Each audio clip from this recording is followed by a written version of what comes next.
Student, welcome to online study mantra. मैं हूं संदीप कुमार। और जो कल वाली जो वीडियो थी मेरी मेंसुरेशन 2D के ऊपर, उसमें मैंने ट्राइंगल की पहली 3 जो टाइप्स है वो क्लियर कर दी थी। उसके सारे के सारे कंसेप्ट आपको क्लियर करवा दिए थे। और आगे की जो बची हुई 2 ट्राइंगल के जो पार्ट हैं वो हम अभी इसी वीडियो के अंदर करेंगे दोस्तों।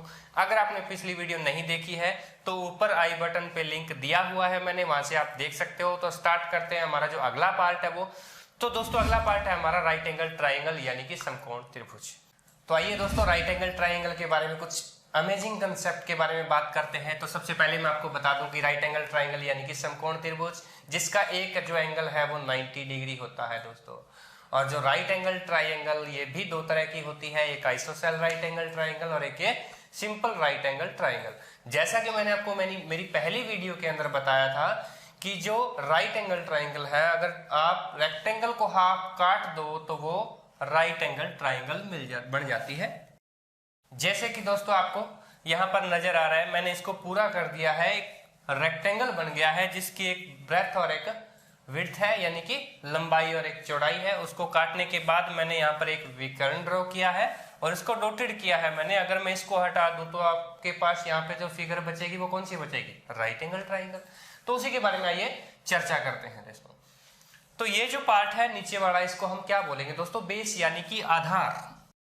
तो दोस्तों ये है आपका आधार। और ये जो 90 डिग्री के साथ वाली ये जो साइड है दोस्तों, ये आपकी है लंब यानी कि परपेंडिकुलर दोस्तों। और परपेंडिकुलर के बारे में मैंने आपको बहुत ही अच्छी तरह से बता चुका हूं दोस्तों।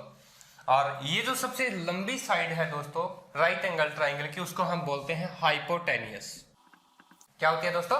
हाइपोटेनियस, जिसको हम हिंदी में कर्ण भी बोलते हैं दोस्तों। कर्ण सबसे लंबी साइड होती है ये, बेस और ये परपेंडिकुलर। तो सबसे पहले हम बात करते हैं दोस्तों पेरीमीटर की, कि पेरीमीटर क्या होता है। सिंपल सा फंडा है दोस्तों, मैंने आपको बता रखा है कि जितनी भी साइड होती है कोई भी आकृति की, फिगर की, उस सभी का सम कर दो, आपका पेरीमीटर आ जाएगा। ठीक है दोस्तों, तो सिंपल सी बात है, आपको hypotenuse plus base plus perpendicular करोगे तो आपको perimeter of a right angle triangle आ जाएगा। लेकिन हम यहाँ पर बात करते हैं दोस्तों क्या? एरिया की। एरिया यानी कि क्षेत्रफल। एरिया का फॉर्मूला क्या होता है दोस्तों? मैंने आपको बताया था कि अगर ये रेक्टेंगल होता तो उसका आप एरिया कैसे निकालते दोस्तों? आपका लेंथ इंटू ब्रेथ निकालते। क्या निकालते? लेंथ इंटू ब्रेथ यानी कि base into perpendicular. Base into perpendicular.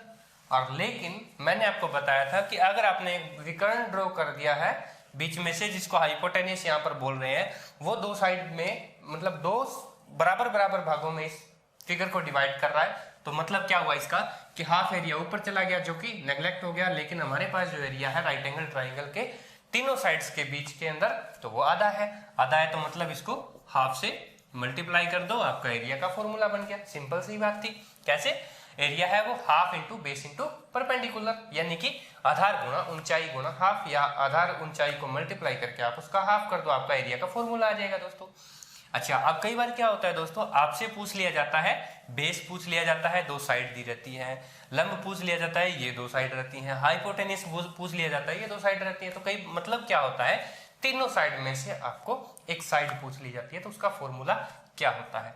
देखो दोस्तों, पाइथागोरस का नाम सुना होगा आपने। पाइथागोरस ने एक फॉर्मूला दिया था कि हाइपोटेनियस का स्क्वायर है वो इन दोनों के स्क्वायर के योग के बराबर होगा। यानी कि हाइपोटेनियस का स्क्वायर है वो आपका जो आधार है यानी कि बेस है, मैं बोल सकता हूं इसको बेस, उसका स्क्वायर प्लस परपेंडिकुलर यानी कि लंब का स्क्वायर, इन दोनों का योग के बराबर होता है। अगर आपको हाइपोटेनियस निकालना है सिंपल, तो आप यहां पर इसका रूट लगा दो, वहां पे स्क्वायर है वो हटा दो। ये फॉर्मूला आपका हाइपोटेनियस का आ गया। अगर आपको हाइपोटेनियस निकालनी है, इसी तरह आपको परपेंडिकुलर निकालनी है तो हाइपोटेनियस में से बेस माइनस हो जाएगा, बेस निकालना है तो हाइपोटेनियस में से परपेंडिकुलर माइनस हो जाएगा दोस्तों। सिंपल सी बात है। कई बार ये कंसेप्ट पूछ लिया जाता है दोस्तों कि आपको एक राइट एंगल ट्राइंगल दी हुई है और उसमें आपको सबसे बड़ा जो है वो स्क्वायर यहां पर ड्रॉ करना है दोस्तों। क्या करना है? स्क्वायर ड्रॉ करना है। आपसे पूछा है कि ये जो स्क्वायर है उसकी जो ए है वो साइड क्या होगी, सबसे बड़ी से बड़ी साइड क्या होगी। आपसे पूछ लिया जाता है कि इसके अंदर सबसे बड़े से बड़ा जो अगर वर्ग या स्क्वायर बनेगा तो उसका एरिया क्या होगा, उसका पेरीमीटर क्या होगा, या कुछ भी आपसे पूछ लिया जाता है तो उसमें आप क्या निकालोगे। तो सबसे पहले आपको साइड जरूरी है दोस्तों, साइड का मेजरमेंट आपको निकालना जरूरी है। और साइड के लिए फॉर्मूला क्या है दोस्तों, मैं आपको बताता हूं कि आपको पता है कि ये आधार से जा रही है और ये भी एक लंब से साइड आ रही है। तो सिंपल सी बात है, अगर आपको ए निकालना है यानी कि एक साइड निकालनी है जो उसके अंदर सबसे बड़ा से बड़ा वर्ग बनेगा, तो उसके लिए आपको क्या करना है दोस्तों, एक साइड तो आपकी आधार के साथ है, ठीक है, और दूसरी क्या है दोस्तों, लंब के साथ है। इसी तरह नीचे भी आप आधार लिखोगे और लंब लिखोगे। फर्क क्या है दोस्तों, ऊपर आप गुणा लिखोगे, नीचे आप प्लस लिखोगे, आपकी ये साइड आ गई दोस्तों। क्लियर है। और वही बात है, एरिया निकालना है तो ए स्क्वायर कर दो दोस्तों, समझ रहे हो ना, इन दोनों का भी स्क्वायर हो जाएगा। फिर ये क्या आ गया दोस्तों, एरिया का फॉर्मूला आ गया जो उसके अंदर स्क्वायर बनेगा। डेफिनेट सी बात है दोस्तों, अगर आपके कोई राइट एंगल ट्राइंगल दी हुई है, राइट एंगल ट्राइंगल आपको दी हुई है और उसके अंदर कोई फिगर बनेगी तो वो स्क्वायर ही बनेगी। तो जो नेक्स्ट हमारा टॉपिक है वो है दोस्तों आइसोसेल राइट एंगल ट्राइंगल, यानी कि समद्विबाहु समकोण त्रिभुज। जैसा कि नाम से पता चल रहा है, समद्विबाहु मतलब जिसकी दो भुजाएं समान हो। एक ऐसी समकोण त्रिभुज, ऐसी राइट एंगल ट्राइंगल जिसकी दो साइड सेम हो। सेम कौन सी होगी दोस्तों, ए और ए। यानी कि एक मान लो, मैंने आपको बताया था कि अगर एक स्क्वायर को, स्क्वायर यानी कि वर्ग को आप हाफ के अंदर डिवाइड करोगे तो आपके पास जो फिगर निकल के बाहर आएगी दोस्तों वो कौन सी होगी, आइसोसेल राइट एंगल ट्राइंगल। समझ रहे हो। अब यहां पर आपको पता लग रहा है कि ये जो फिगर है वो किसका हाफ पार्ट है, ये है एक स्क्वायर का, यानी कि एक वर्ग का। वर्ग को आप विकर्ण ड्रॉ कर दो, वो स्क्वायर को, वर्ग को दो भागों के अंदर इक्वल पार्ट के अंदर डिवाइड करेगा दोस्तों।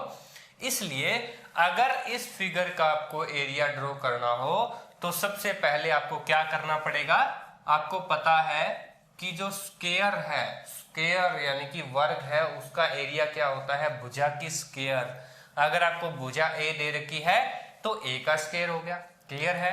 लेकिन अगर आपको समद्विबाहु समकोण त्रिभुज यानी कि आइसोसेल राइट एंगल ट्राइंगल दे रखी हो तो इसका एरिया निकालोगे, तो मैंने आपको बताया था विकर्ण ड्रॉ कर दिया, हाफ हो गया तो हाफ कर दो, बात खत्म। ये आपका एरिया का फॉर्मूला हो गया दोस्तों।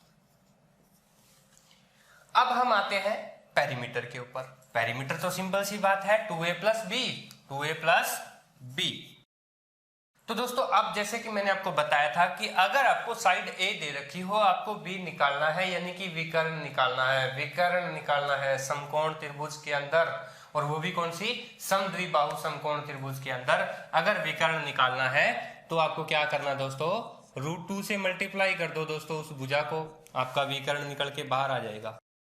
ठीक है, क्यों कर दो उसका कंसेप्ट भी हम बात करते हैं। देखो क्यों कर दो, √2 क्यों हुआ, सपोज दैट ए है वो आपके पास 5 सेंटीमीटर दे रखी है, तो जाहिर सी बात है ये भी आपकी 5 सेंटीमीटर होगी क्योंकि समद्विबाहु है, दो भुजाएं समान है।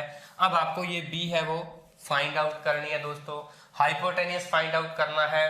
राइट एंगल ट्रायंगल के बारे में आपने पढ़ा था, उससे इससे पहले के कंसेप्ट के अंदर हमने क्या किया था, हाइपोटेनियस की स्क्वायर क्या होगी, बेस प्लस जो हाइट है उसकी स्क्वायर, या बेस प्लस परपेंडिकुलर की स्क्वायर। करोगे कि नहीं, आपको हाइट निकालनी है, उस सभी का आपको रूट करना है।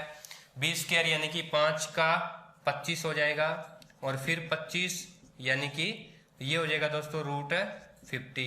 ठीक है दोस्तों, इसी तरह आप क्या करोगे, इसको सोल्व करोगे तो 5√2 हो जाएगा। आपके पास बी और पी दोनों क्या थी, 5 थी। आपके पास जो ये जो ए जो यानी कि हाइपोटेनिस आया वो क्या आया, 5√2 क्या लग गया, √2 मल्टीप्लाई हो गया। आपको क्या पता लग गया, कोई भी अगर आपको वर्ग दिया हो, स्क्वायर दिया हो, उसका जो विकर्ण निकालोगे वो भी क्या होगा आपका √2 इंटू साइड। जो उस स्क्वायर की आपको साइड दे रखी है उसको √2 के साथ मल्टीप्लाई कर दो, आपका विकर्ण निकल के बाहर आ जाएगा स्टूडेंट्स। ठीक है, ये आपका विकर्ण हो गया। देखो दोस्तों, अगर आपको साइड निकालनी हो, आपको पेरीमीटर दे रखा हो, तो आप कैसे निकालोगे। देखो दोस्तों क्या होता है, जो आपको अगर साइड निकालनी है यानी कि ए निकालनी है, आपको दे रखा है दोस्तों परिमाप यानी कि पेरीमीटर अगर आपको दे रखा है, आपको क्या करना है दोस्तों, डिवाइड करना है √2 इंटू √2 प्लस 1 से, आपकी साइड आ जाएगी दोस्तों। सिंपल सा कंसेप्ट था। तो आज की वीडियो के अंदर सिर्फ इतना ही। हमने 3 पार्ट पहले वीडियो के अंदर कर लिए थे, बाकी जो रेस्ट ऑफ पार्ट है वो आपने इस वीडियो के अंदर कर लिए हैं। और इस तरह से जो ट्राइंगल है उसके पांचों के पांचों टाइप्स कंप्लीट हो गए हैं दोस्तों। आपको कैसी लगी है ये वीडियो कमेंट बॉक्स के अंदर जरूर बताना। अगर ये वीडियो अच्छी लगी है तो साथ में लाइक जरूर कर देना दोस्तों, और चैनल को सब्सक्राइब कर देना अगर आप इस चैनल पे नए हो तो। और प्लीज वीडियो को शेयर जरूर करना दोस्तों अपने दोस्तों के साथ, ताकि इस वीडियो के अंदर जो भी अच्छे अच्छे कंसेप्ट हैं उनको सुनने को सीखने को मिल सकें। Thank you for watching my video.